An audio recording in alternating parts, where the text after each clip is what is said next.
Welcome back to this channel. Debt recycling, isa sa mga sikretong malupit na mga mayayaman, malupit na strategy to create wealth while saving taxes legally. Legal na strategy, yan ang gusto natin. Ano itong debt recycling na naman, Rom? Paano ito ginagawa?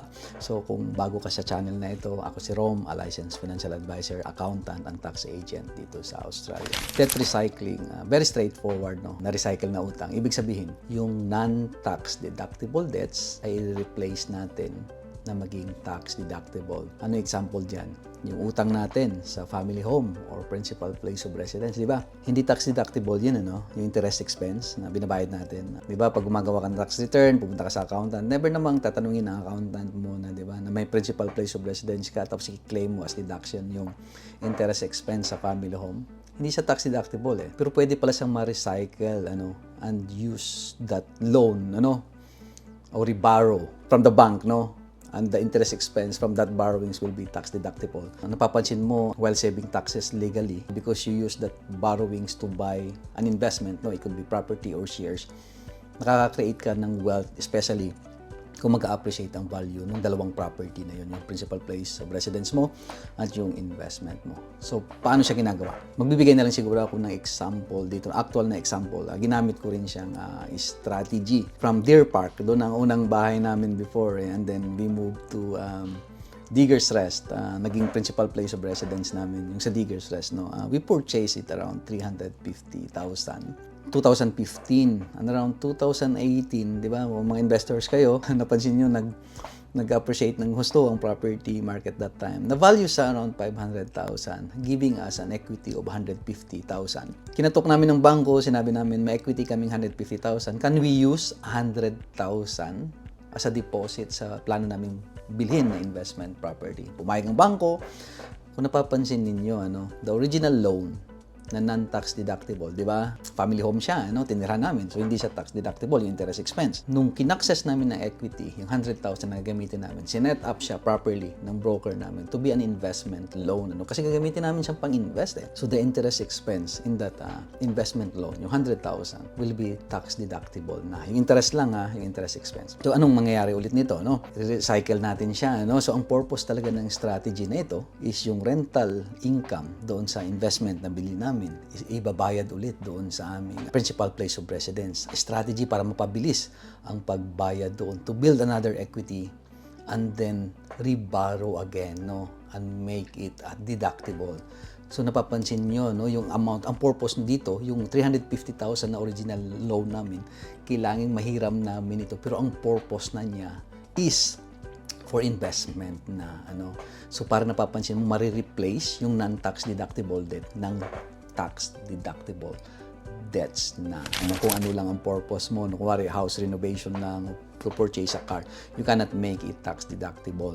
Dapat for investments siya. Medyo complicated ang process na ito. You need the proper guidance and advice, Broker, you need to work with a broker na naintindihan ito, especially the purpose of the loan. Hindi pwedeng, you need to work with an accountant who understand this strategy as well, Kailangan ng mga documents doon So, before doing this, you need to consult a licensed professional dahil medyo risky ang strategy na ito. And it's not for everybody. Risk, pag-usapan natin, malaki ang risk nito when the market is falling, Yung value ng property is bumabagsak. Kasi nga, ina-access natin na equity, Ini-expect natin mag-appreciate yung market, and then let's borrow again, and then repeat the process. Pag bumabagsak ang value ng property, maaring you end up selling it, maaring hindi mo siya makaya, maaring mag-liquidate ka, hindi para sa iyo ito strategy.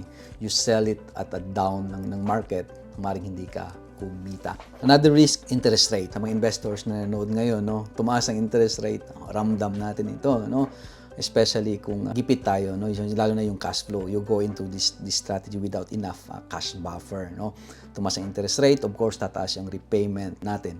And it's too risky kung wala tayong extrang pera para punuan ang pambayad sa mga utang na ito. Kasi lalaki ang utang natin dito. Assets sometimes will drop in value, as mentioned sa isang risk na binanggit ko kanina. We don't live in a perfect world na nabibili ka ng property na laging pataas, ang value ng property. In the long term, of course, the asset will appreciate in value. The good property will always appreciate in value. Pero hindi yan every year na nag-appreciate. There's year na babagsak siya. So, 2024, kung napapansin nyo, kung nasa taga-Melbourne ka ngayon, maaaring stagnant, no? Maaaring bumaba pa ang value ng property. As compared naman sa Adelaide, Brisbane, sa Perth, sila naman ang nag-appreciate ng value. So, it's not always na pataas ang value ng property. And you need to factor that in doing this strategy. You need to have a willpower and discipline din using this strategy. Ang purpose kasi ng strategy is to borrow, use the income from that investment, borrow and invest, use the income from investment to pay off your non-deductible debts na mga utang, no? Like the principal place of residence. Bayaran natin siya ng mabilis at ulitin-ulit natin ang process while we build up an equity. Nabanggit ko na merong tax benefit to tax refund. You need to put that into the non-deductible debts din. You need to have a willpower and discipline to follow that strategy. Otherwise, hindi mag-work properly ito strategy na ito. Kung gagamitin mo ang mga extra benefits sa ibang bagay. Another risk, you need to consider risk protection din, no? What if, as we want to live in a perfect world, di ba merong mga what if talaga, no? Yung sakaling nawalan ka ng trabaho, nagkasakit ka, may namatay sa pamilya, di ba, na-aksidente ka, you need to consider proper risk protection din. Kasi as you increase your debt, the risk will become higher. And then kung hindi mo siya mabayaran, of course, your bank is not your best friend. Maaaring kunin nila yung mga property na naka-collateral sa bangko. Lagyan natin ng konting checklist, no, para ma-perfect natin yung strategy na dapat meron kang ganito, no, to apply this. Number 1 is you need to have a family home at may equity na yung family home mo. Di ba? Number 2, solid dapat, regular ang income mo. At dapat meron kang extra na cash flow, no? Sobra ang income sa expenses. Sobra ang kinikita sa regular or living expenses natin. Kasi uutang ulit tayo, dapat may pambayad tayo. Though may rental income, pero dapat, di ba, may iba pang expenses kasi ang investment. And you need to factor that in. You need to have like a cash flow analysis, no? Pangatlo, long-term ang investment focus natin dito. Debt recycling is not an overnight success, no? You need to hold that asset for a very, very long time, no? Yung principal place of residence mo as well as the investment property para makuha mo yung full benefit nitong debt recycling, yung full value ng appreciation ng property natin. Dapat matagal mo siyang hawakan, ano? Number 4 is a willingness to borrow more, to borrow from the bank, no? Kasi debt recycling, papalitan mo yung utang ng non-tax deductible debt ng tax deductible debts na utang eh. So ibig sabihin nito, madadagdagan ng utang mo. So dapat, 'di ba?